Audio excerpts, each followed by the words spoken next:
Hello guys, ഇന്ന് എൻ്റെ അച്ഛൻ ഉണ്ടാക്കാൻ പോകുന്നത് ഹൈദരാബാദി ബിരിയാണിയാണ്. അപ്പോൾ നമുക്കൊന്ന് കിച്ചണിൽ പോയിട്ടൊന്ന് നോക്കാം. ഹലോ, എല്ലാവർക്കും സുഖമെന്ന് വിശ്വസിക്കുന്നു. നമ്മളിന്ന് ഹൈദരാബാദി ബിരിയാണിയാണ് ഉണ്ടാക്കുന്നത്.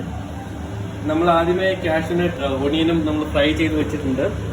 പിന്നെ ഇവിടെ ചിക്കൻ നമ്മൾ മാരിനേറ്റ് ചെയ്ത് വെച്ചിട്ടുണ്ട്. അപ്പോൾ ചിക്കൻ്റെ മാരിനേറ്റ് ചെയ്യുന്നത് എങ്ങനെയാണെന്ന് പറഞ്ഞു കഴിഞ്ഞാൽ അതിൻ്റെ അകത്ത് തക്കാളി, മല്ലിയില, ബിരിയാണി മസാല, തൈര്, മിന്റ് ലീഫ് ഇതൊക്കെ ഇട്ടിട്ട് ഏകദേശം 30 മിനിറ്റ്സ് ഇത് മാരിനേറ്റ് ചെയ്ത് വെക്കണം.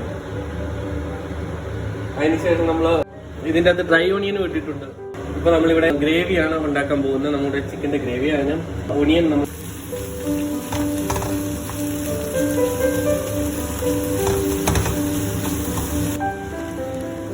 ഇനി നമ്മളിവിടെ റൈസ് ഉണ്ടാക്കാൻ പോവാണ്. ബിരിയാണി റൈസ് ഉണ്ടാക്കാൻ പോവാണ്. അതിനാദ്യമായിട്ട് നമുക്ക് 4 ഏലക്ക ഇടുകയാണ്. അതിനുശേഷം ഗ്രാമ്പ് ഒരു 4 പീസ് ഇടുകയാണ്. അതിനുശേഷം നമ്മൾ കറുവപ്പട്ട 2-3 പീസ് ഇട്ട് കൊടുക്കുക. ചെറുതായിട്ടൊന്ന് ഇളക്കുക. ഇത് ബസ്മതി റൈസാണ്. ഇത് നമ്മൾ ഏകദേശം ഒരു 30 മിനിറ്റ്സ് നമ്മൾ വെള്ളത്തിൽ സോക്ക് ചെയ്ത് വെച്ചതിന് ശേഷം നമ്മൾ കഴുകിയെടുത്തിരിക്കുന്നതാണ്. അപ്പോൾ ഇത് 2 ഗ്ലാസ് ആണ്. 2 ഗ്ലാസ് അരിയാണ്. അപ്പോൾ നമ്മൾ 4 ഗ്ലാസ് വെള്ളം. ഇത് നമ്മുടെ നാട്ടിൽ പറയുന്ന എടനയിലയാണ്. എടനയില ഒരു അതിനുശേഷം 4 ഗ്ലാസ് വെള്ളം ഒഴിക്കണം. 4 ഗ്ലാസ് ബിരിയാണി അല്ല ആവുന്നത്, കഞ്ഞി റൈസ് ആയിരിക്കും ആവുന്നത്. 4 ലിറ്റർ വെള്ളം ഒഴിച്ചാല് 4 ഗ്ലാസ് നമ്മൾ റൈസിന് വേണ്ടിയുള്ള ഉപ്പാണ് ഇടുന്നത്. ഉപ്പ് ആവശ്യത്തിന് ഇട്ട് കൊടുക്കുക. ഒത്തിരി കൂടാതെ എപ്പോഴും നോക്കണം. ഇത് ഗ്രേവിക്കകത്ത് ഇടാനുള്ള ഉപ്പ് ഞാൻ ഇതിൻ്റെ അകത്ത്. മുട്ടക്കറിയാണോ? മുട്ടക്കറിയല്ല, ചിക്കൻ കറിയാണ്. ചിക്കൻ കറി ഇളക്കാം. നല്ലപോലെ ഇളക്കുക.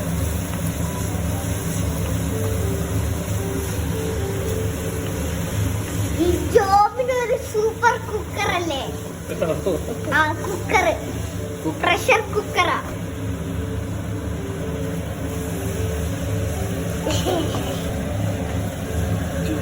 കൊറോണയൊക്കെ ആയതുകൊണ്ട് നമ്മൾ ഒത്തിരി ഡിഷസ് നമ്മളിങ്ങനെ ഉണ്ടാക്കി പഠിക്കുക.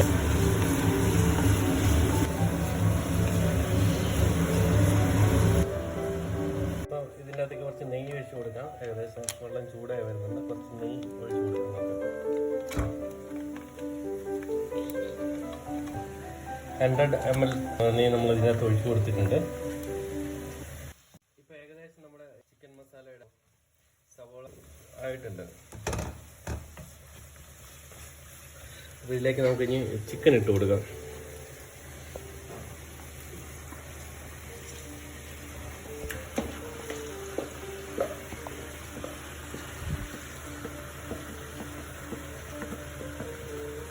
ഇതിനകത്തേക്ക് കുറച്ച് വെള്ളം ഒഴിച്ചിട്ട് നമുക്ക് എടുക്കാം. അതിൻ്റെ അകത്തുണ്ടെന്ന് മസാല കുറച്ചുണ്ടായിരുന്നു. അപ്പം നമുക്ക് വെള്ളം ഒഴിച്ചിട്ട് എടുക്കാം.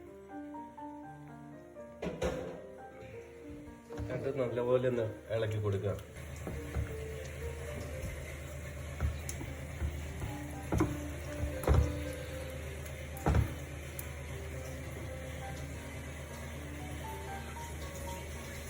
ഇതുവെല്ലാം ഇളക്കാൻ എളുപ്പമുണ്ടെങ്കിൽ ഞാൻ ഇളക്കിയാണ്. ഇതിൻ്റെ അകത്തൊരു കാര്യം പറയാൻ മറന്നു. നമ്മൾ ഇതിൻ്റെ അകത്ത് മുളക് ഒരു 4 മുളക് നമ്മൾ കട്ട് ചെയ്തിട്ടിട്ടുണ്ട്. വലിയ എരിവില്ല, കാരണം ഹന്നമൊപ്പം കൂടി കഴിക്കുന്നതുകൊണ്ട് 4 മുളക് ഇട്ടുള്ളൂ. വേണമെങ്കിൽ കൂടുതൽ ഇട്ട് കൊടുക്കാം.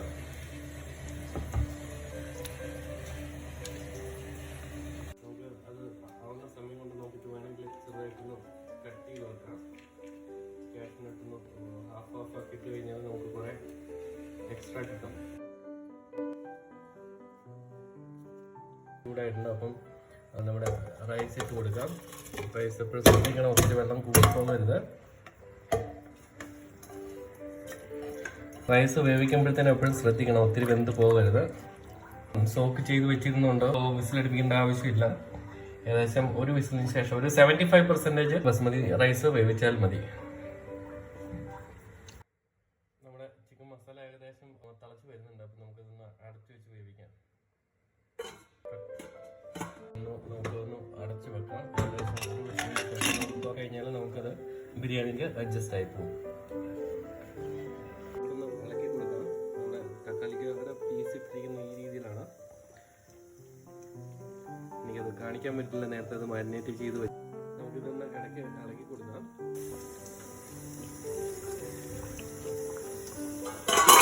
ഇതൊന്ന് അടച്ചു വെക്കാം. നമ്മുടെ റൈസ് ഏകദേശം ഇപ്പോൾ ഒരു വിസിലടിക്കാൻ പോവുകയാണ്. അത് ഞാനും ഒരു വിസിൽ അടിച്ചതിന് ശേഷം നോക്കിയിട്ട് അങ്ങനെ ഉണ്ടെന്ന് 75% വേവായെങ്കിൽ അത് ഓഫ് ചെയ്യാൻ ഓർത്തുകൊണ്ടാണ് ഒരു വിസിൽ എന്ന് പറഞ്ഞ് ഞാനിത് ആദ്യമായിട്ടാണ് ഉണ്ടാക്കുന്നത്. നമുക്കപ്പോൾ ഇപ്പോൾ വിസിൽ വന്നു, ഓഫ് ചെയ്ത് വെക്കാം. നമുക്കിതൊന്ന് തുറന്നു നോക്കാം. ഇപ്പൊ നല്ല ബിരിയാണി മസാലയുടെ നല്ല സ്മെല്ല് വരുന്നുണ്ട്. കഴിക്കാൻ തോന്നുന്നു. ഏകദേശം ഒരു 75% ചിക്കൻ വെന്തിട്ടുണ്ട്. നമുക്ക് ഇനിയിപ്പോൾ ദമ്മിലിടേണ്ട ആവശ്യമുള്ളതുകൊണ്ട് നമുക്ക് ഇത് കുറച്ച് നേരം ഓഫ് ചെയ്യാം. നല്ല സ്മെല്ല് വരും ഭാഗത്തുനിന്ന്. എന്താണ് നോക്കണ്ടേ. അപ്പൊ റൈസ് ഒത്തിരി വെന്ത് പോകാൻ പാടില്ല. ഇനി കുക്കറൊന്ന് പയ്യെ തുറന്നു നോക്കാം.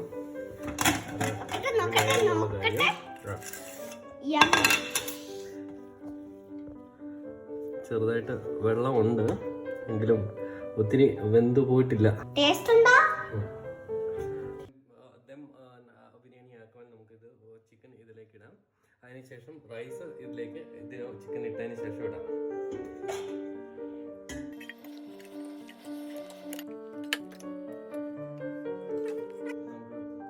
ഗ്രേവിയും കൂടി ഇടാം.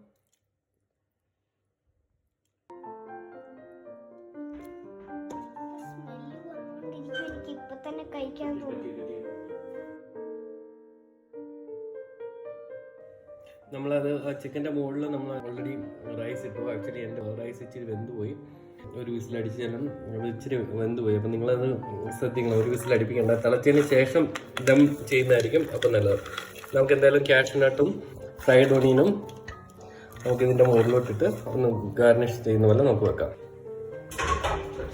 അതിനുശേഷം നമ്മുടെ ഗോതമ്പ് മാവ് നമുക്ക് ചെറുതായിട്ട് ഇതിൻ്റെ സൈഡുകളിലൂടെ നമുക്കൊന്ന് ചെറുതായിട്ട് ഇങ്ങനെ വെക്കാം.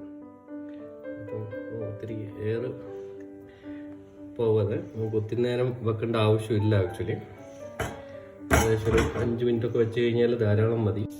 അപ്പം നമുക്കിതൊന്ന് തവയുടെ മുകളിൽ വെക്കാം. അതിനുശേഷം നമുക്കിത് നല്ലപോലെ അടച്ചു വെക്കാം. അപ്പം നമ്മുടെ സ്വാദിഷ്ടമായ ഹൈദരാബാദി ബിരിയാണി ഇവിടെ റെഡി ആയിട്ടുണ്ട്. അപ്പം നമുക്കിത് ഒന്ന് ദം പൊടിച്ച് നോക്കാം.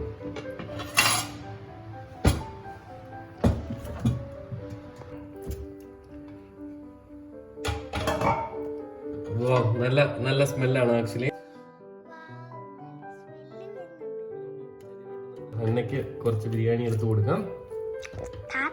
ഒന്ന് കഴിക്കട്ടെ. ചിക്കൻ കറി കൂടെ വേണം, ടേസ്റ്റ് ഉണ്ടാവും.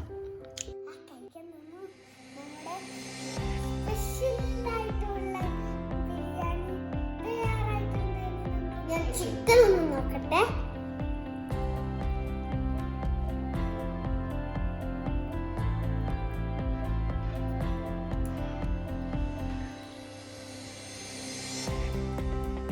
സൂപ്പർ, അടിപൊളി, എനിക്ക് ഇഷ്ടപ്പെട്ടു.